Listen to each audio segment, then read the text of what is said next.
Welcome to Black Man Lab. We are live Monday, March 8th, and we have a great topic tonight. We are going to be talking about what is very, very, very interesting and a topic of heavy discussion amongst our community, which is the vaccine. Are you taking it? Are you not taking it? Should you take it? Should you not take it? So we have some experts that will be on tonight to have discussion around that. But before that, I want to introduce some of my fellow board members that are here. My name is Marty Monaghan. I am the vice chair of the Black Man Lab. And with me, I have a couple of my other board members with me. My brother, Joe Barker. Joe. Good evening. Good evening. How's everybody doing? Thank you for joining us. I tell you what, the year 2021 has brought to us some pretty exciting conversations, and this one will be no different. So buckle up and let's get ready to get our energy centered, get our ancestors in the room with us, and let's have a great conversation tonight. I want to just pass on over to another board member, my brother from another mother. Brother Grant, what's going on, big dog? Hey, brothers, how y'all doing tonight? Good to see y'all. I'm happy to be here. How y'all doing? Doing good, Jared. Good to see you, bro. Yes, sir. Good to see y'all. And welcome to our guest. Yes, sir. So every week, just some background. Black Man Lab was started around a little over 4 years ago by some brothers that just wanted to have some extra time and FaceTime with their sons with somebody else. A best friend, an uncle, a godfather, somebody else to talk to them, because we know sometimes as fathers, our sons have a tendency to listen to somebody else rather than you. So we look to do that, and next thing you know, about 4 years later, when we were meeting in person, we would have up to 250 folks in the space, brothers from the age of 5 years old to 85 years old, and talking about all kinds of topics. And we are still pushing that in this virtual world. And the plus of it is we are able to have some guests on that we might not be able to have normally. But before we get started, one of the things that we do every week is we make sure that we are in a position to take on information. And what that means is we want this information to flow through us freely, openly, and have good space in our mind to allow it in. So first and foremost, what we do, we get centered. So, Brother Joe, I'm going to ask you to get us centered, and then we'll move over to bring the ancestors into the space with my brother, Jared Grant. Gladly, and glad to do that. We've had, like I said, some really good conversations over the past few weeks in 2021. And today in particular, I want to make sure that we're centered. Today, we have kind of what we don't do often, if ever, in Black Man Lab. We have, I won't say opposing viewpoints, but, different perspectives on a topic. And I felt very passionately that we have these different perspectives because we as a community hear so many things from so many different angles. I thought that, we would have a great opportunity to learn from, professionals and wise men and our elders in these categories. So in order to receive that, we want to just kind of knock off any of our preconceived notions. We want to get rid of any chips that we may have. They say, well, I don't care what they say, I'm not going to listen to that. We want to put ourselves in a space where we're just listening and receiving the wisdom that these brothers are bringing to us, and in a space that we can kind of comprehend that it's possible to be a both and. We respect their perspectives and we have our own. So in order to do that, let's just center ourselves by taking a couple of deep breaths this afternoon. All right. So what I want to do is on the count of three, let's breathe in some of the wisdom that they're going to be having us, and let the tough day and the hardness fall out of us. So on the count of three, let's breathe in. 1, 2, 3. All right. Now breathe it out. Let it out, let it out, let it out. And what's coming out is the negative energy. What's coming out is the walls that we have up of what we don't want to hear. What's coming in is the ability to receive the perspective of these brothers and the wisdom they're bringing to the table. So with that, we're going to do it one more time. On the count of three, let's take in a deep breath. 1, 2, 3. And let it out. And let's prepare for this great conversation this evening. Thanks, Joe. And Jared, if you could do a libation for us. Yes, sir. Good evening, everyone. We like to bring our ancestors into the room with us. We like to call on them. We like to think about those ancestors that, like Imhotep of great ancient Kemet, a great healer, one of the world's first multi-geniuses from the great civilization of Kemet. And so we like to think of ancestors like that. Everybody say Ashe. Ashe. Ashe. Ashe.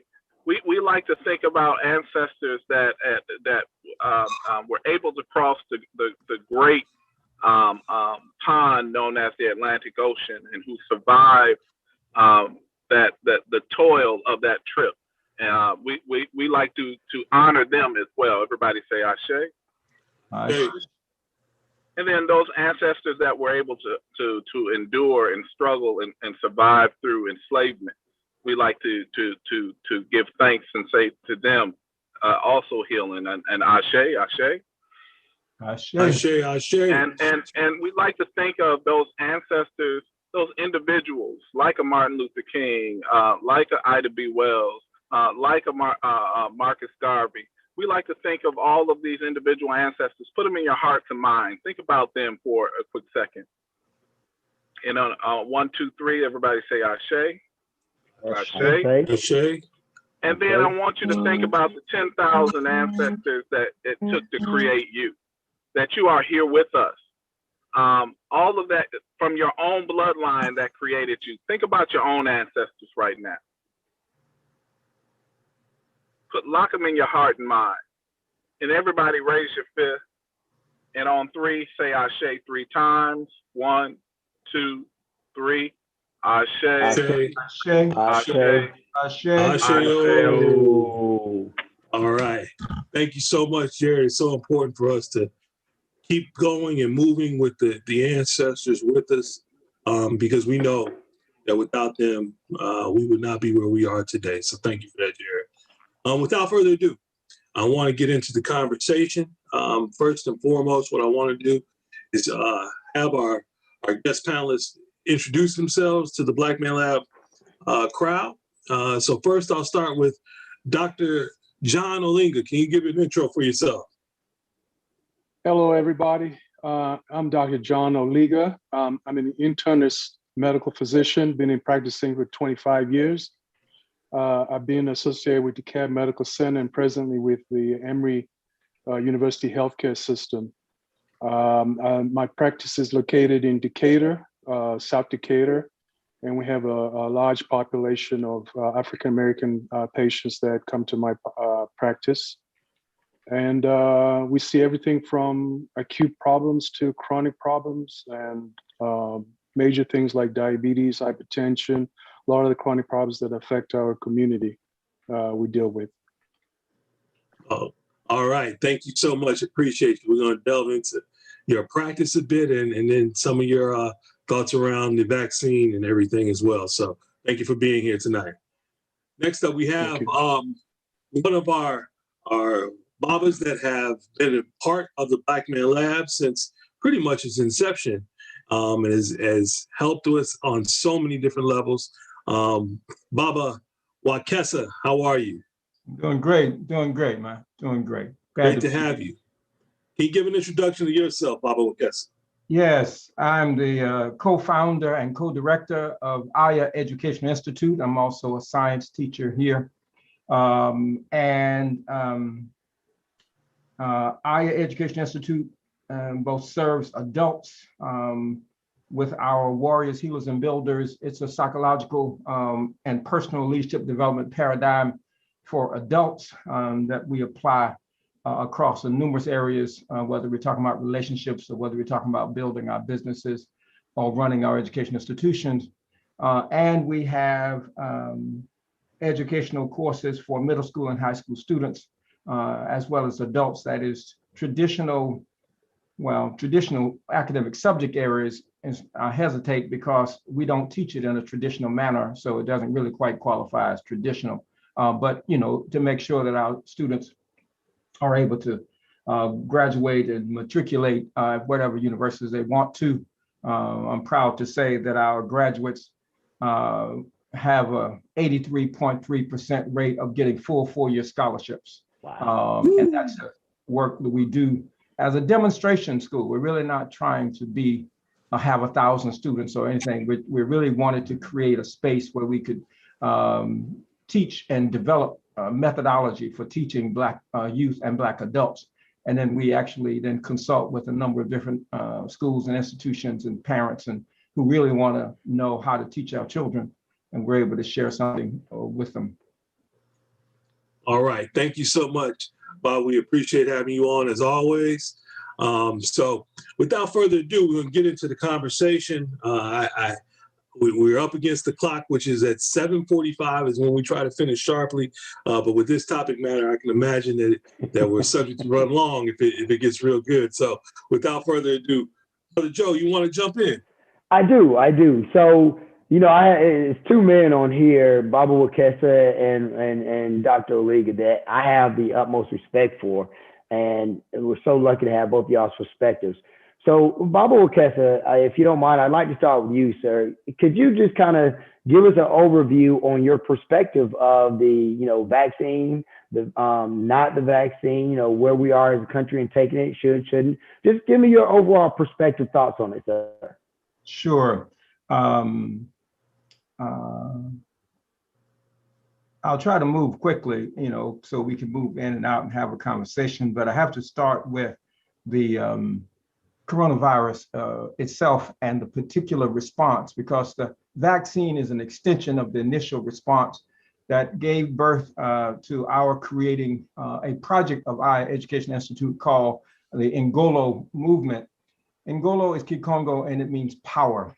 The reason it came about is, as everybody did last February and March around this time, learning about this virus and how deadly it was, I was listening and I heard two things. Both of them make sense, but a third one didn't. The first was, this is highly contagious. And so we need to make sure that we socially distance. We need to make sure that we mask up. We need to make sure we do what we can so that if it's highly contagious, that we don't spread it. Makes sense. Then I also heard that what we're going to do is our boys in the lab going to get busy, okay, and come up with a vaccine, and we're going to fast track it, and we're going to make sure it's safe and whatever. So y'all just chill. Now, the boys in the lab doing what they will do makes sense. Not that I necessarily trust it, but still it makes sense that they were going to, and I would wait to see. What didn't make sense is this. In the broad middle between y'all socially distance so you don't spread it, and wait till the guys get it in the lab, we were discouraged from developing our own immune systems as a positive response, okay? We were not encouraged to do that. And so there was no encouragement that people go back and pull up and say, you know what, we had victory gardens during World War II. We can have that as a movement to save the nation. This is something that's attacking the world. So guess what? Begin to do those things that would build your immune system. There was narrow education process about that. And there was not a movement. And whenever people did, there was all kinds of, well, it'll take too long. You can't do it fast enough. And this kind of discouragement. Now, this didn't make sense to me as a man and as a Black man, especially. You're going to tell me I'm hurt or I'm in danger. You say, listen, I can't help you right now, but I'm going to go and I'll be back. But in the meantime, don't you try to help yourself. Make no sense to me. So what my Black antenna went up. Like, that makes no sense, okay? Because even with the promise, I'm getting to the vaccine part, because then the promise Take your time, Baba, you're good, sir. You're good. Was in the lab would come and get the vaccine ready. Now, I've been teaching for a long time, okay? And many different institutions from higher ed to preschool. And what I know about vaccines, regardless of how they're made, okay, whether it's an attenuated, which means it's a weakened version, or it's a fragment, which is a part of it, or even the new mRNA production of a fragment. At best, the vaccine does two things: triggers your own immune system and gives your immune system practice. So it didn't make sense to me that we weren't encouraged to develop our immune system and to begin to believe in it, to strengthen it, all right? And the believe in it part was also important because of what is a known body of research called psychoimmunology, okay? And the research on stress, chronic stress, and stress and a adaptive response. What I mean by this, whenever there is this kind of stressors that we've been under, whenever there is an adaptive response to that, that is a fight or flight, the immune system is enhanced. Whenever there's nothing I can do, when we'll sit in the corner and we'll just make sure whenever there's that kind of response, that instigates chronic stress, and that suppresses the immune system, right? So it made no sense to me then, all right? And so we began a movement to teach our people about how to build our immune system, particularly to dealing with ARDS, okay, acute respiratory distress syndrome, the stages of it and all of that, what we need to eat, what we need to do. That is, I'll go to it later if it's time. We developed a protocol and had 5 pillars to this NGOLO protocol.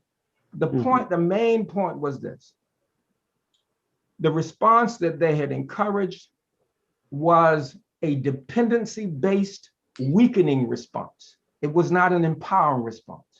And it is dangerous for an oppressed people to submit to their oppressors under any pretext that doesn't have us end up stronger, okay? And so what we said to do is let's build that. Now, I'll cut to the chase and then somebody else will talk and I'll keep on going, okay? And that, I mean, when it's time to come back around. Because of that position and because of our work to do that, which included things like cut sugar completely out, which included things like get outside. When folks were saying stay inside, we said, hell no, get outside. You want to mask up, okay? But get you 10,000 international units of vitamin D. This is long before what's been proven of how effective vitamin D is for helping us defeat the coronavirus, okay? But what we said, get 10,000 international units of vitamin D, all right? We said drink water, copious amounts of water, get sleep. And for the 4 levels of defense for our immune system, we said, here is what you need to eat and not eat. The point I'm trying to stress is, from the very beginning, we said this is a serious virus, so we need to respond seriously.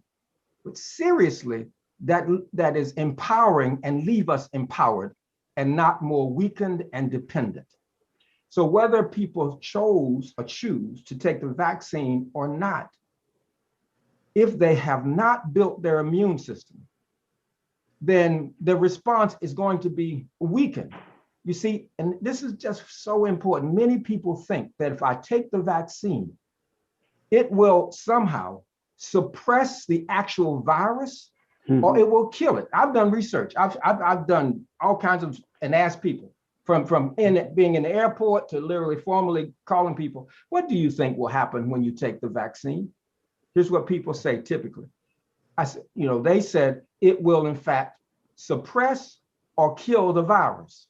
And they're surprised when I say the vaccine, neither one of them, whether Johnson & Johnson, Moderna, whatever, or those several ones in India, okay, will actually touch the virus at all.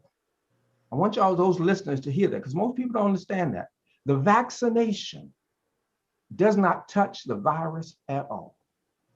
It does not support your immune system, and it does not stimulate your immune system. It triggers an immune response, like a pop, pop, pop, knock at your door. Pop, pop, pop. If you are sick in the bed and can't answer it, then you're in trouble. Then that knock at the door, that alert will not do you much good, all right? And so what we said then and what we say now is build your immune system. Now, I don't prescribe to nobody. I want people to do what they need to do to make them feel safe. If you ask me personally, am I gonna take the vaccine? Not unless I'm forced to, okay? Not unless it's a situation where it ought to save my children, I have to. Okay. At the same time, I respect if people do. I also feel sad in many cases because we have not been given all the facts. And there's been a copious, not copious, too nice a word, amount of fear mongering. And what I mean is this, the statistics, the numbers, and we check them every month, okay? And have been running it. If you want me to, I can give you the whole graphic of them since the time of this thing started.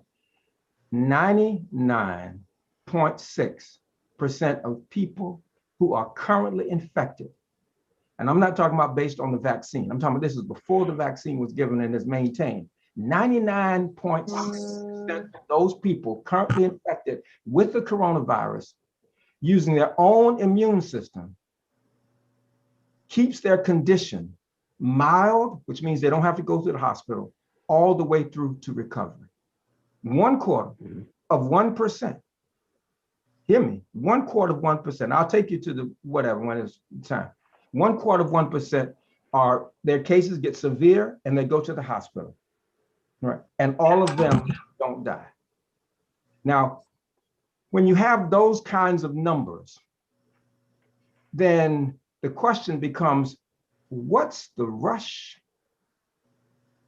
What's the rush? It doesn't mean it's not serious. It means what's the rush that you will have millions of people exposed to a vaccine that has not been properly tested, and no 8 weeks ain't properly tested, okay? I'm not talking about what happens in the clinical trials in 8 weeks. We know from the history of vaccines that some things show up years and years later. There have been 66 vaccines that have been pulled from circulation because of what people found out. Now, again, if for people, everybody got to decide what it takes for them to be safe, and we respect that. Our position actually is a quite unifying position, because whether you choose to take the vaccine or not, our position always has been build your immune system. And that immune system that you build and the better health that you stimulate will not only help your body defeat the coronavirus, it'll help you deal with the side effects should you have any, and it will also begin to attenuate issues of diabetes, issues of high blood pressure, and those kinds of things. See, that's the kind of response, to take advantage of the fear of this and the urgency of this health thing, to choose a response that will actually help us have us be a healthier community at the end, as opposed to a weakened and a more dependent community. I'll stop there. Baba Wekesa, no wiser words spoken, sir. I really appreciate that. The great thing about so much of what I heard in there for you is it's not a yes or no. It's what's more important is you're taking care of your health initially. What's more important is those things that you're doing in the interim and offering solutions. And I appreciate those words because, you know, John, as we come over to you, what I will say is you've been my medical physician for my entire adult life, Dr. Oliga. And I will say everything that Baba Wekesa said, you've always emphasized to me. I hate drinking water. I'm sitting up here now with this, all right? Because my doctor stays on me about it. So I think it's interesting that we have a bridge there. But before we get into what we have in common or difference, John, I want to flip over to you because you and Janine and other members of the community have been working very hard at putting together communication to go out to the community as to the why we should get the vaccine, the benefits, the hows, and so forth. And even though I'm against it, very much like what Baba Wekesa said, I'm more so, let me take care of my health and so forth. I want to support y'all's efforts because I do know that there are some of our elderly that need it. Both of my parents, you were responsible for helping them get shots. So I understand those things. So I want to talk about your efforts, John. Why don't you tell us a little bit about the work that you and Janine are putting in, why it's important that you kind of stepped out and began to do community efforts like that. Yes. So in terms of dealing with this coronavirus pandemic that it's been with us now for about a year, what we begin to realize over the past year, we begin to realize that this was a new novel virus, which was very contagious, very deadly. It could, and as we've seen, over 500,000 people have died from coronavirus this past year. So at the beginning, people were told to social distance, wear a mask, wash hands, things that will do to help reduce the spread of the virus. And also, and I know we haven't talked too much in medicine about the immune system as far as helping to combat the virus, but there is a good point that when you help your immune system, it helps fight off viruses, infections, and just a general health well-being. Certain things that can help boost your immune system. There are certain nutrients you can take, vitamins you can take, like vitamin D, vitamin C, zinc, that have been shown to help boost the immune system. Exercise helps strengthen your immune system, adequate rest, good nutrition. These are all things that we focus not just in particular with the coronavirus, but just in general health when it comes to other things that we deal with, such as high blood pressure, diabetes, respiratory diseases. And so, focusing on those things does help you be able to cope with things like, for example, the coronavirus. I can give you statistically, for example, right now, we do know that out of all those patients that have been hospitalized with coronavirus, about 25% of the patients they found have hypertension, 22% have obesity, and about 20% have diabetes. So there seems to be a difference in terms of people that are hospitalized with coronavirus versus people that are not hospitalized. They tend to have a certain common themes, and that's obesity, hypertension, and diabetes. Now, when I mention those three diseases tend to be more prevalent in our community. And I see that all the time. Our patients that I take care of on a day-to-day basis, hypertension, diabetes, and obesity. It's like bread and butter for me. Every patient that walks in the door, chances are half of them are going to have one of those three things. And so that's why our community has been hit much more harder with this coronavirus than, let's say, in the white community, because we tend to suffer overwhelmingly these type of diseases more so than other races. And we don't, even for those patients that recover from coronavirus, let's say somebody just ends up with an infection. We don't know whether that person is going to have complications from coronavirus or whether they're going to have a good recovery. Majority do, but of those that don't, we're finding out that about 30% of those patients that have recovered from coronavirus tend to have lingering problems associated with the coronavirus, the fatigue, the brain fog, the shortness of breath, the symptoms of those tend to linger in up to 30% of patients who've recovered from coronavirus. So to me, it seems like trying to prevent you from getting the virus in the first place is very critical. We're knowing that we can do wearing masks and hand washing and social distancing are primary preventative measures. But more so than that, I have patients who have done all of these, and despite all of these measures, and despite doing everything that we tell them to do, we see a lot of patient cases, especially in the last few months, of patients contracting COVID. So with the advent of the vaccine that became available in just 3 months ago, it's been shown that it not only can it prevent you from the virus, but even there's some cases reported that those patients who were having those lingering effects from coronavirus, such as the fatigue, the brain fog, and the shortness of breath, when those individuals received the vaccine, they felt better. Even the ones with the loss of smell that we know are associated with the COVID infection, in many cases, they've seen that loss of smell eventually go away once they got the vaccine. So there is something to not just for patients who have never had the infection, but even for those individuals who have had the infection, if you give them the vaccine, it helps their immune system and fight off this infection, because we don't know if in those individuals there's a lingering, persistent infection that continues to cause other problems, and also thinking that initially we thought this was just a respiratory infection, something similar to like the flu and so on. But as we begin to realize more and more so, this is not just a respiratory virus that just causes respiratory problems. It does cause vascular problems, cardiovascular problems.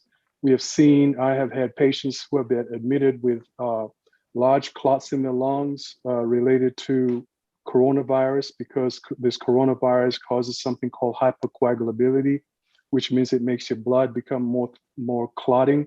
You develop more clotting problems associated with coronavirus.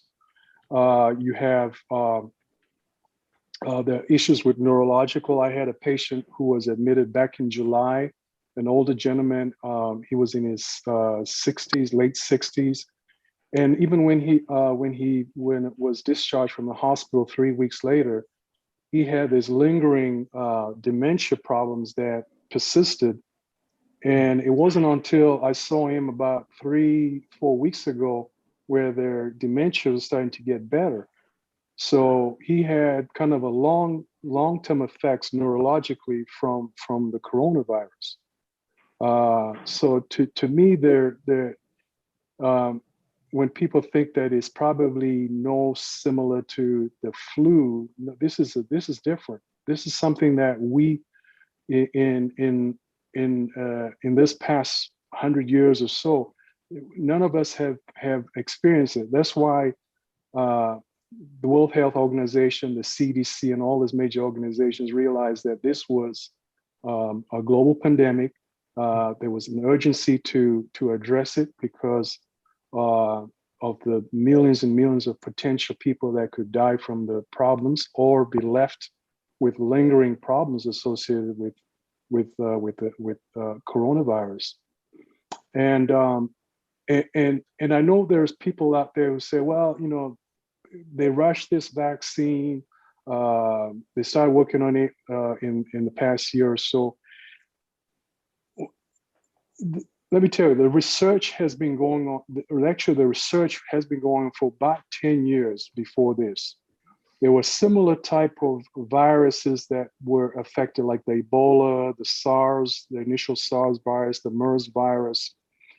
And scientists at that time were working on these vaccines.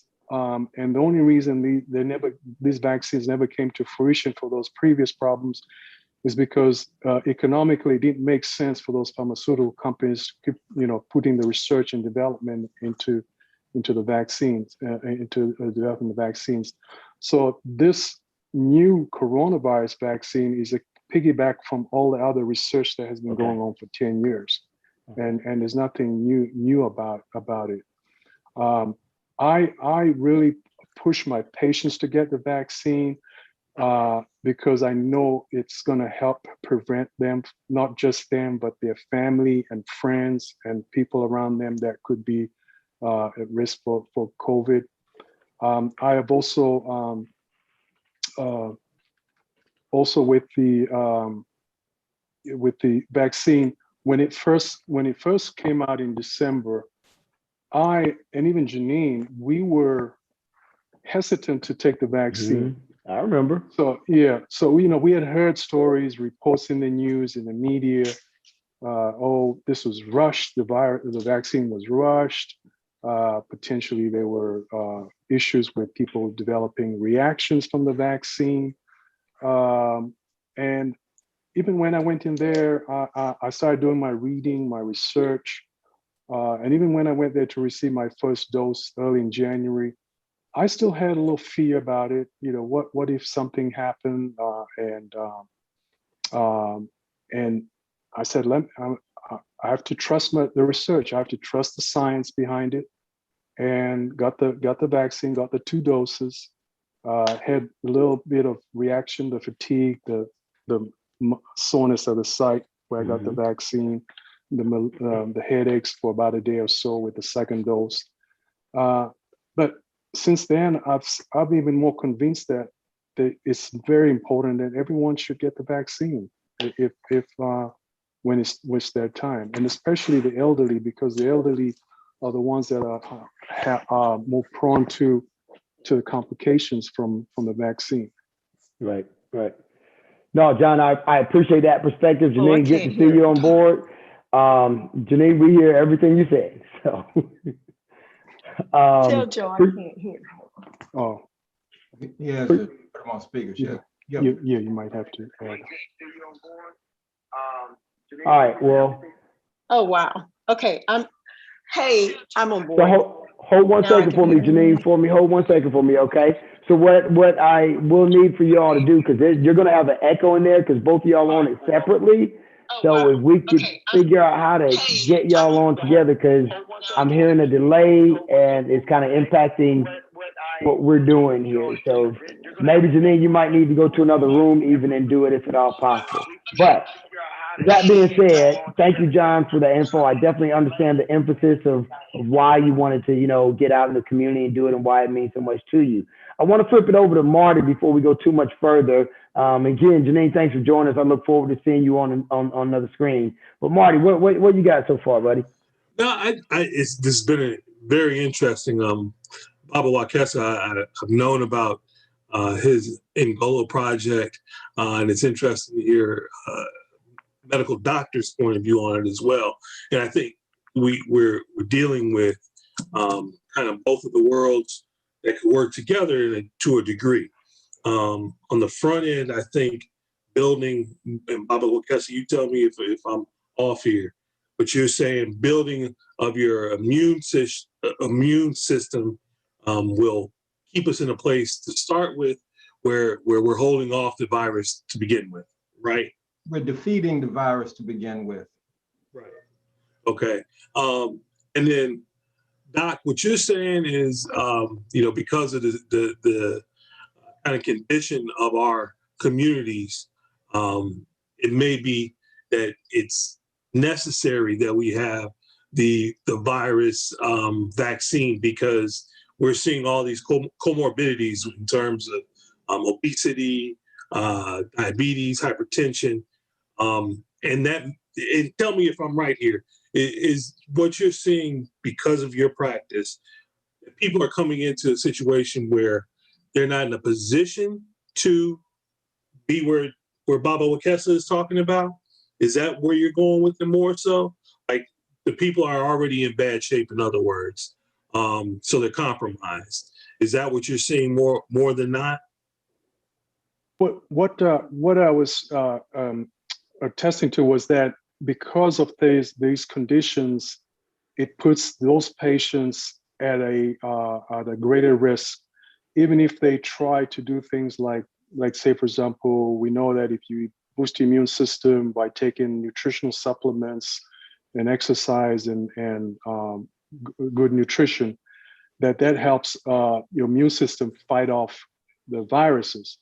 But with underlying obesity and hypertension and diabetes, it makes it harder because the body can still be overwhelmed. When we get this virus infection, it's unpredictable to what extent it may cause detriment, and I see that a lot of patients do have mild infections, but it's the ones that are the most severe, the ones that get hospitalized, that die from the complications, the respiratory issues, the clotting issues, the cardiovascular remnants that makes it makes it a challenge. And so because of our community as it is, I feel like it's imperative that we all get back the vaccine, because Marty.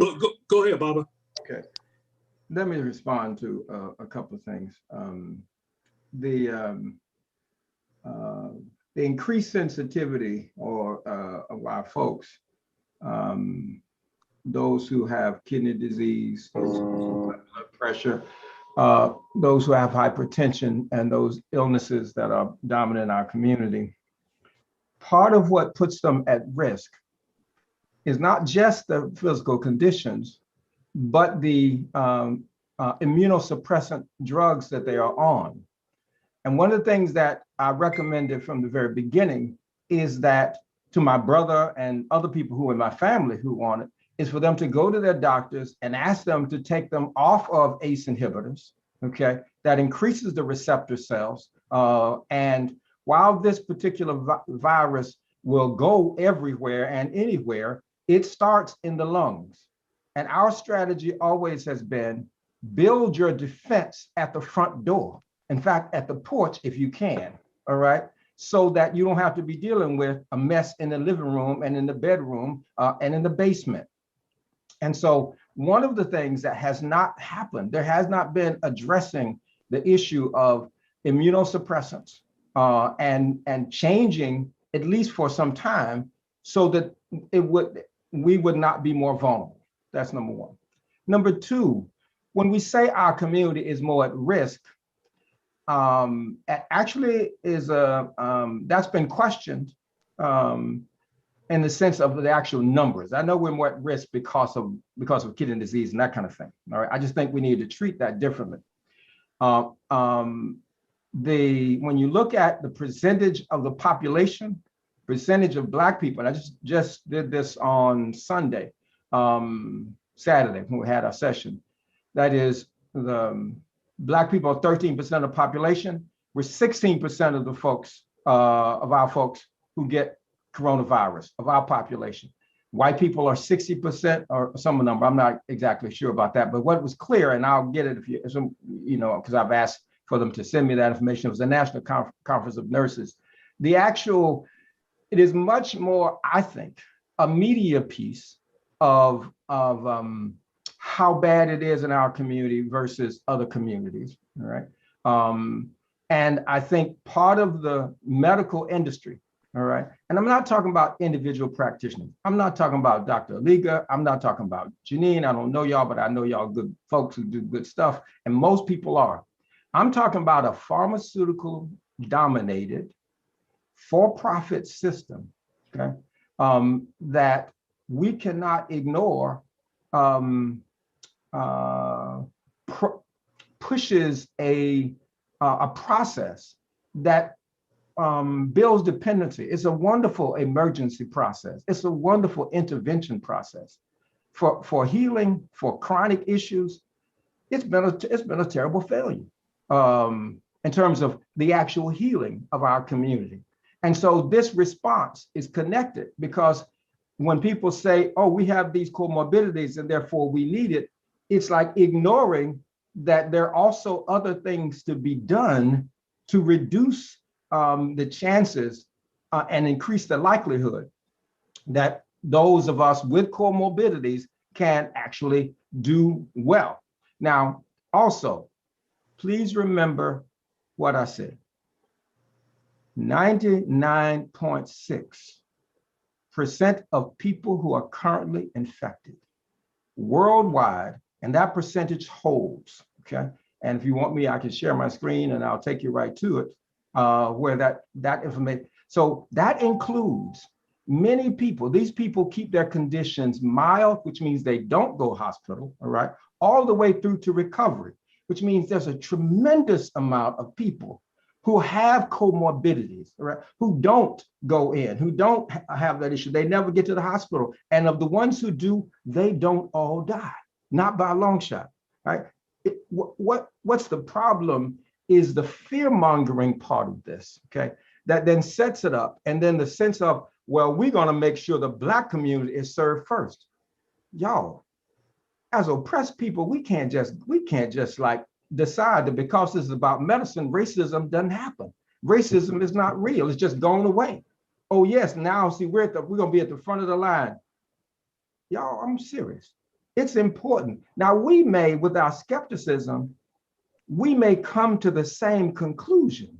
And if we come to the same conclusion, then it's like, boom, we're going to go with that. But most of us aren't coming to the conclusion because we have worked through our skepticism. We come to the conclusion because we keep hearing it over and over. And I will tell people, the opinion of a scientist is not the same as scientific evidence. I'll give you a couple of examples. The research on ivermectin is compelling. That is RCT, that is random controlled trials, 83%, 63% effectiveness in treating the illness called coronavirus, 63% in randomly controlled trials. When you have the ones that haven't been random controls and you put them together, but though rigorous, it comes to be 83%, all right? You've had places like Peru that have used that over and over in different provinces and had their tests in populations, because the provinces that haven't used it, the numbers were sky high. My point is, we're not talking about whether this is serious. We agree on that. What we're talking about is, what is the approach to handle this, and what's the best approach, as opposed to well, what we need to do is just get the vaccine. Now, there are a couple of statements that just aren't true. The vaccine does not prevent you from getting the virus. Now, that's been said straight up. The vaccine does not do that, okay? Right? Even if you have a polio shot, the polio, what it presents is it has your body be able to practice and respond, so your body is able to defeat it. So the vaccine does not defeat the virus at all, under no circumstances, not just in the beginning, Marty, because I don't want this like, well, that was good for y'all, whatever, now the vaccine can come, don't. I'm sorry, first, beginning, and last, it will be your immune response that will determine whether or not coronavirus kicks your butt or not, okay? The vaccine at best. Hold 1 second, Janine. Hold 1 second, Janine. We're not talking about. Go ahead, Baba. Just a minute. We're not talking about side effects. I'm not talking about that. I'm talking about at best, this vaccine and any other triggers immune response and gives your body practice, okay? And when I say triggers an immune response, if your immune system has been weakened by being isolated, not giving your immune system practice, not being encouraged over a whole year to systematically build your system, then you're more likely to have side effects. You're more likely to have other kinds of issues. I'll stop right there, because I'm not trying to. No, Baba, that's it. I just need to address certain things that just continue to be promulgated as if there are no other responses. Okay, vitamin D3. I'm talking about in nursing homes. I'm talking about people. It's been proven, and I will pull up the statistics in the place if you want to. So, Baba, we're with you. What we want to do is we definitely understand that perspective, and I'm with you. What I do want to give the opportunity to is for the medical people that are on the line. Janine, I think you wanted to say something. John, if you want to respond. But go ahead and give your medical. I won't do that. Here's what's important. It's important because some of the questions, my brothers and sisters and I'm talking about literal, who are in various professions, education, for example, people in the educational system sometimes don't ask the bottom line questions. I heard John said, I got to trust the research. Well, my thing is, what research are you going to trust? And who are you going to trust? All right. So to say I got to trust the research sounds like it makes sense, and it does. I got to trust the research. It's like, I don't trust the researchers though, okay? And this is what's really important. See, it comes out like, oh, we don't trust science. Oh, I trust science, but I don't trust every scientist, okay? I don't trust, you see what I'm saying? And we mix it up, like if I question the scientist, like I'm somehow not questioning the science. And that's a dangerous thing to do. I got you, Baba, and Janine, I think you wanted to add a couple things, and John, you're welcome to as well. Go ahead. So, hi, I'm Dr. Janine Barker Oliga, and let's see, received my training at Morehouse School of Medicine, family practice. Was my specialty. And I actually currently do conduct disability exams on veterans, but I definitely have a particular interest in the coronavirus and coronavirus vaccine. So, Mr. Baba, is it? Baba Wekesa. Baba Wekesa. Baba Wekesa. Mr. Wekesa. Good, that'll work. There are many things that you have said. There's a lot to unpack in what you've said. Very, very interesting and compelling and true things that you have mentioned that I just want to address. So that's why I kind of wanted to jump in, because there are many on many different levels. First, please correct me if I'm wrong.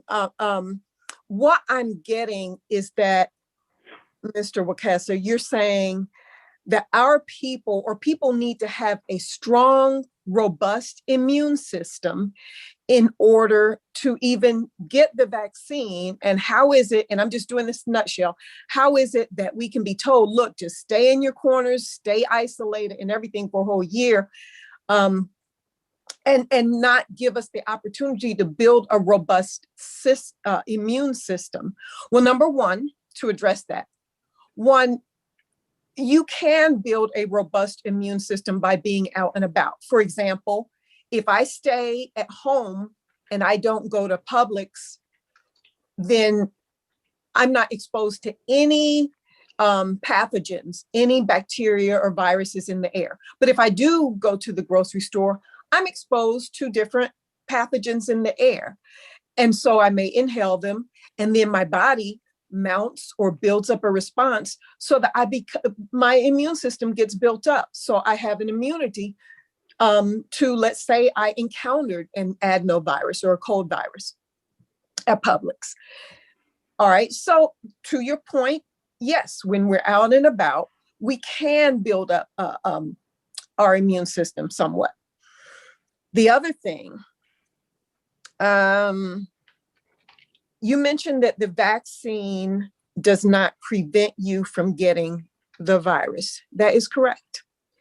The vaccine gets into your body, and as you mentioned, it kind of preps your body to fight. That's correct. So my question is, would I prefer to contract the virus and be at risk for moderate to severe illness and death? Or would I prefer to get the vaccination so that it can prep my body? No, it's not going to prevent me from getting the virus. I have gotten the vaccination. It now tells my body the next time, or if I encounter that coronavirus, now my body knows how to respond to fight that coronavirus if it comes on. So I find nothing the matter with that. Another point that you made, you said, and I don't know if you finished developing this thought or not, but you mentioned something to the effect of your family members wanted to be taken off ACE inhibitors, and ACE inhibitors, impact the lungs, this, that, and the other. Well, maybe we can, to me, that's, I don't want to digress from the coronavirus vaccine. I feel like that is a topic in and of itself. ACE inhibitors are medications for your blood pressure. They're effective for blood pressures. They have other protective properties. But to me, it's a bit isolated from the coronavirus. And that's why I wanted to jump in, because there were other things that you mentioned. Let me make a short response to that. Conversation. So the connection, Janine. Yes. The ACE inhibitors increase the receptor cells for the spike proteins to dock to. That's why I mentioned it. Okay. ACE inhibitors increase by a large margin the number of receptor cells on your lungs for the spike protein. Yeah, but is it for the spike protein for yes, coronavirus? Yes, absolutely. Because ACE inhibitors have been around for a while, and yes, they do have receptors for its angioconverting enzyme inhibitor. That's right. And that's their job, to inhibit. so that you, The answer is yes. The answer, my research says yes. You ask, do they increase the likelihood that the spike proteins from the coronavirus will be able to dock, all right, and have increased entry points. Now, I'm totally open. I'm a researcher, all right? I'm not a doctor. I'm a researcher and a teacher. And if you can show me where that's not the case, I'll be glad to then take that off the list. So let me jump in on that Go point. ahead, John. Go ahead. So, yeah, it's scientifically, clinically, it sounds plausible what you're saying.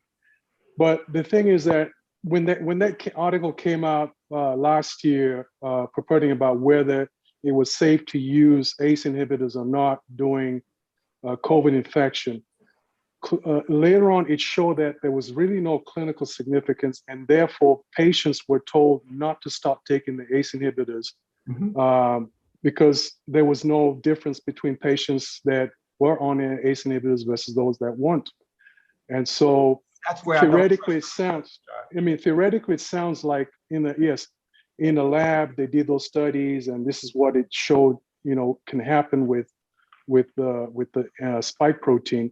But clinically, we don't see that it has any detrimental effect when patients are taking ACE inhibitors. And as a matter of fact, if patients stopped taking the ACE inhibitors and their blood pressure went out of control, that would pose even more danger to those patients. Well, I hear that. I definitely hear that patients need to take care of their blood pressure. Okay. I also think there are different ways to do that. But the point is, I read the first part, and then I read the article. And here's where my point of what you trust. Okay. So when they came out saying, oh yeah, but we found nothing, I'm skeptical highly of that research because of the amount of money, the amount of dependency of this pharmaceutical industry on Black people, particularly continuing to take those drugs and our particular pharmaceutical response, okay, to high blood pressure.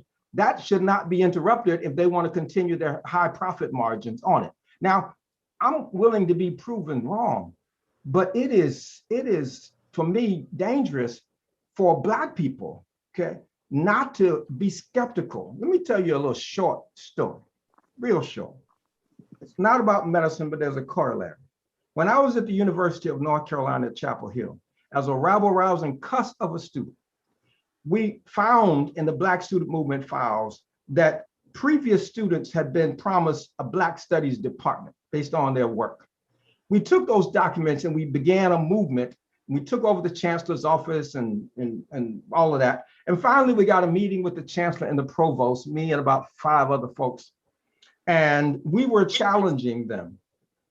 And the provost, in his exasperation, said, well, what do we have to do, to get y'all to trust us? Fall over backwards? And I leaned forward and said, not only do you need to fall over backwards, you need to roll over 2 or 3 times. You have earned my people's distrust. You must earn our trust. And we get to say when you have done that. And this is so important, right? That we don't just say, well, because you are the provost, or because you are Fauci, or because you are CDC, or because you are who. When we have a history where you have earned, and I'm not just talking about Tuskegee, and y'all know this if y'all medical folks, okay? All right, y'all know medical apartheid. Y'all know this better than me, all right? That is, they have earned our people's distrust. Right. And if anybody has earned my distrust and they want to then sanction me for being distrustful, that is racist in the extreme, and that is blaming the victim. In fact, if I have injured you, if I have hurt you, then it is my job to come to you and say, what do I need to do to gain your trust? Not to try to bamboozle you, not to try to fool you, okay? Not to just line people up and so using social pressure that if you won't do this, all right? This medical industry has not responded in a way to let me earn your trust. And this is dangerous. I worked with some students. I worked with high school students around the country, all right? And one high school student, we were dealing with what are the wounds of oppression? And she actually said one wound of oppression is that we don't trust the medical establishment. Yep. Wrong. It's not a wound of oppression. It's intelligence. Okay. See, it's important because if a student sees this as a wound, if it's been programmed, it is not a wound of oppression. It is a response to oppression. Do you understand the difference? All right. And that is, it makes sense. And if the system means me any good, it will be glad to do what it needs to do. It will welcome my skepticism. Just if you do somebody wrong, you welcome their skepticism because it becomes an opportunity for you to earn their trust. Okay. Not Okay. boom. So So, all right. if I may, Mr. Wekesa, I want to be clear that me, as John said initially, me and my husband were extremely opposed to getting the vaccination when it first came out, and they were referring to warp speed and everything. Of course, we have the same experiences. Like you say, we're medical, we know the history, and we're definitely don't have that trust until we see the facts, until we see the science. And like you say, we choose who to trust, just like you choose who to trust. So I want to be clear that we just aren't blindly going into this, but we've done our research. Now you mentioned that in terms of immune system being built up, I just wanted to finish the thought I had started before. Okay. I agree. The immune system should be as built up or robust as possible once you receive the vaccine. However, for example, I have someone near and dear to me who has cancer. When you have cancer and they are on chemotherapy, when you have cancer and when you're on chemotherapy, your immune system is very depressed. It's very compromised. So based on what you're saying, one might think, well, if you have a weakened immune system, you shouldn't get vaccinated. I don't know if that's what you're saying, but let me finish. No, that's actually, I do want to clarify. He didn't say that. I know you jumped on late, but he didn't say that. He actually said the opposite. Oh, so go ahead. Okay. Man. Oh, okay. Okay. Well, yeah, if you could kind of further that thought, if you will, but that's good to know because, and if I could just finish my thought, that's good to know because if you have, let's take person A with cancer on chemotherapy and a weakened immune system who does not get the vaccination, and person B with cancer, a weakened immune system, and on chemotherapy who does get the vaccination, and both person A and person B contract coronavirus, who has a better chance of survival? That's what we're looking at. It's person B who got the vaccination, even though their immune system was compromised. Well, you asked the question and you answered the question. And so if you're satisfied with that, that's fine. Okay. To me, the what will make the difference will not be the vaccine. The vaccine triggers. Please do your research. Please do what you can. Please, whatever. And this is important for our people. The vaccine does not strengthen your immune system. It does not even stimulate your immune system, okay? The vaccine triggers and gives practice, okay? Your immune system has to respond, okay? Your cytokine signaling has to go on, your neutrophils got to kick in, your T cells, your B cells, all of that has to kick in, all right? And the person, you have two people, one who's receiving it and one who's not. The one who will do better is who has the strongest immune system, even though both of them, their immune systems are compromised. And let me just say something about immune system. People make it like to get your immune system big and strong and robust, it takes a long time and you gotta whatever. Give me a break. If every single thing you do adds to your body's ability to win. If folks start drinking water and they drink water regularly for a week and they get rest just for a week, their immune system is stronger. All right. If they stop sugar, okay, if they stop eating sugar, which compromises your neutrophils, your neutrophils and your monocytes like crazy, right? If they just stop it for 2 days, 3 days, the immune system, the body is an active thing. It is not like, oh, I got this bulwark, all right? And it's continually having this fight with coronavirus or any other thing. And everything that they do, whether it's rest, whether it's cut out sugar, whether it's exercise, whatever, right, will help their bodies respond.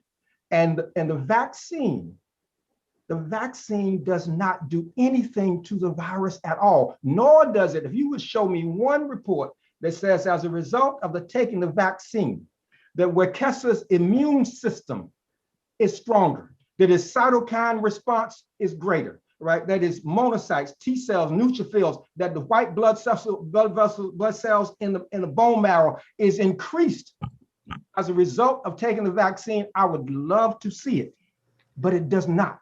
Okay.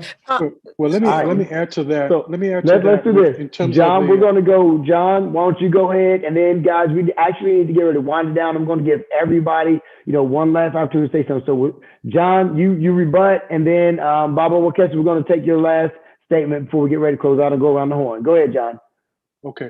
In terms of the immune system and how it responds to, let's say, coronavirus, giving somebody the vaccine, yes, it stimulates their immune system to know how to fight the coronavirus. But what it's doing is it's making the immune system select to the particular COVID, to the spike protein. So it knows how to fight the virus. Someone who's and has a natural immune system, even if it's boosted and now encounters the actual virus, the virus, you get the infection, your immune system goes all haywire. It's trying to produce antibodies. It's trying to produce all these interleukins, monocytes, T cells, and everything to try to fight off this coronavirus. But it's the problem that is associated with this myriad, out of control immune system that your body is in the process of trying to fight the COVID. And then you end up with all these other complications, the vascular, the cardiovascular, neurological. That's the problem. That's what you have with natural herd immunity from infection versus a vaccine that targets it specifically and allows the immune system to work narrowly to fight off the infection. So that's the difference between that and someone contracting the virus and then having their immune system fight it off. Thank you, John. Appreciate that. Thank you for that clarification. I tell you what, I'm getting a lot of messages. We got some stuff come through Facebook and just other members that we need to have a part 2 on this. There's been so much great information, and the three of y'all have been very enlightening. Now, I ain't guaranteeing there's going to be a part 2, but I only say that because every session we've had this year, 2021 so far, everyone has said we need a part 2 to that. So we appreciate the powerful communication tonight. What I want to wind up here before we hand it back over to Marty, who will go through our rituals, I want to ask each person. We're going to start with Baba. I want to start with you, and then Janine, Dr. Oliga, Dr. Barker Oliga, you, and then John, I want you to sum it up. I just want you all to, the conversation is vaccine, no vaccine. I want you to take a 30 to 45 second just last statement as to why not, or what's most important, what we should be doing from your perspective. Baba, I'd like to start with you. Okay. First, I want to respond to John. John, you're absolutely right about what's called a cytokine storm. This is the first time cytokines have ever been put in such a damaging light. I don't agree that your immune system just goes haywire. There is, it can and does sometimes, but literally that's not the only way to get your body. We actually promote and use melanin, which is a modulator of cytokine production, allomelanins particularly, so that doesn't happen. So my point really has been, our response has been a more comprehensive response to this, okay?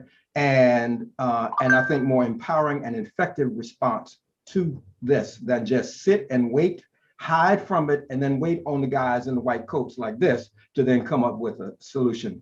That builds a level of dependency, and it actually weakens us, okay? Before you know it, it'll be, oh, you gotta have another one next week, and you gotta have another one next week, and gotta have another next week, and it's just like the flu virus, it's gonna be in. That level of dependency is dangerous for our bodies, it's dangerous for us as a people, and again, nothing says build a response that will have you be more robust, not only in fighting this, but in fighting other illnesses that we need to deal with in our community. And so that's our response. And so I think that the need for the virus has been overblown. For the vaccine has been overblown. I think people have ignored the power of vitamin D3. the power of ivermectin, the power of COVID organics and Artemisia particularly, okay? The power of other responses that would not necessitate a level of risk on a vaccine that hasn't been tested over 5 years, okay? And tested on dogs and tested in the human population is a key thing. One of the things that's important is that people need to know that these companies have been given clear 100% immunity from anything that happens as a result of this, right? And when 99.6% of people's own immune system keeps their condition mild all the way through to recovery, it is unnecessary for the health of the people. It is absolutely necessary for pharmaceutical profit and for building dependency. Thank you, Baba. As always, very intelligently, wisely, and research spoken. Go ahead, Marty. I'm sorry. Before we let That's Janine okay. go. I wanted to ask Baba just for my own edification. Do you have a test group that you're doing with the NGOLO project? Do I have a test? You mean, have I created randomly controlled trials? Is that what you're talking about? Yeah. No, Okay. I don't create random. What I have is we have over 1,000 people who've been a part of this, and they come and they self-report whether they've contracted the virus or not, how they're doing with it. Well, that's what I meant. That's what I meant. We've had people go into the hospital, all right? Only one of many people who contracted it, but used our protocol at their own will, okay? Because I don't prescribe anything. I'm not a doctor. I'm an educator.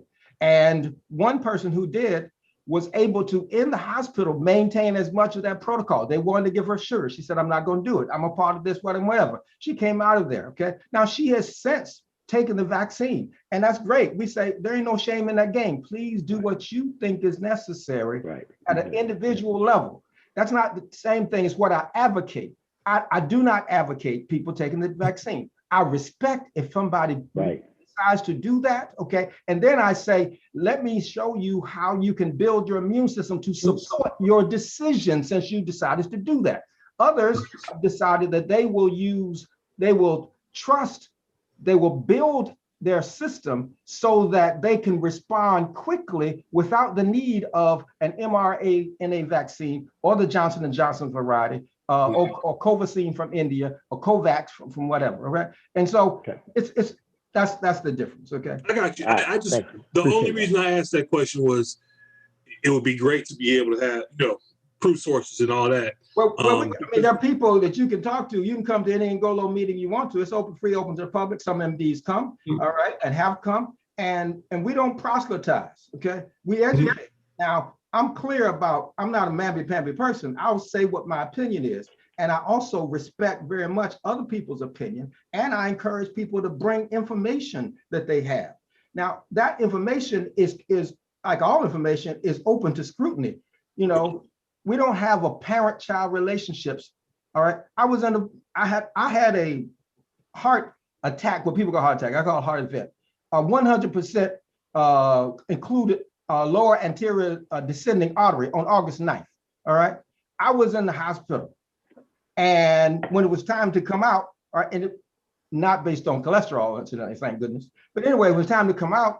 The doctor wanted to put me on some meds, wanted to put me on cholesterol, although I did not have high cholesterol, all right, and had no more than 20% cholesterol in my arteries. They wanted to put me on high blood pressure medication, even though testing in ICU, I didn't have high blood pressure. And when I told the doctor that I'm not going to take that, he frowned a bit, and I said, Doc, you're a professional. I want your professional opinion. I appreciate your professional opinion. When you give it to me, then I will consider your professional opinion. This is not a parent-child relationship. This is an adult-to-adult relationship. Give me your best and we will move forward. Unfortunately, too much of the way we respond to whether it's medicine, whether it's law, whether it's whatever, has been based on a superior-inferior paradigm where essentially it creates this parent-child relationship, and that needs to be done away with. Understood. Completely understood. Baba, do you have a link for NGOLO? Sure. Can you put it in the chat? We'd like to put it on our website as well. Thank you for that, though, by the way. You're welcome. Go ahead. John, John, were you jumping in? I'm sorry, I jumped in. I Oh, don't, are y'all saying me? Yeah, go ahead, Janine. go ahead, Janine, you can go. Okay, so as Mr. Baba said, everyone's interpretation is open to scrutiny. And I hear a lot of educators, a lot of scientists, my colleagues, they may say a lot of things, but I echo it's open to scrutiny. What my emphasis is, and it's always been to my patients since I first started practicing, is yes, you need to be healthy. You need to drink water, exercise. The American Heart Association recommends 30 to 45 minutes of exercise most days a week. And I try and live by what I preach, by what I tell my patients. We do have to be a stronger people by building up our immunity. Diabetes prevalent in our community. We gotta reduce the sugar intake, the cholesterol intake. The thing about the vaccination is you can have a very strong system. You can be in top-notch health. You can have A1 cholesterol levels. Your blood pressure can be well controlled. And you can still contract the coronavirus and get severely ill and die. This has been proven. We have over 500,000 deaths. And those are not just in high-risk people. So I agree. It's not a parent-child relationship that we want to foster, not at all.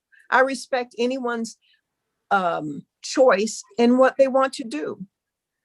I just feel passionately about the fact that we need to get ourselves in appropriate health, the strongest health possible, and get the vaccination to prevent the possibility of severe illness and death. Thank you, Janine. Appreciate that. John, I want you to close us out with your words, and you've taken such great care of so many out there in your practice, including myself, who you've been my physician my entire adult life. So, you know, it was very interesting for me to see you take this step out publicly to promote this and support the community and want to do this. So, what would you say, good brother? What I would want to end up in saying is that in our community, I think it's very important for us to consider getting the vaccine because one is that we're around our family, we're around relatives, friends.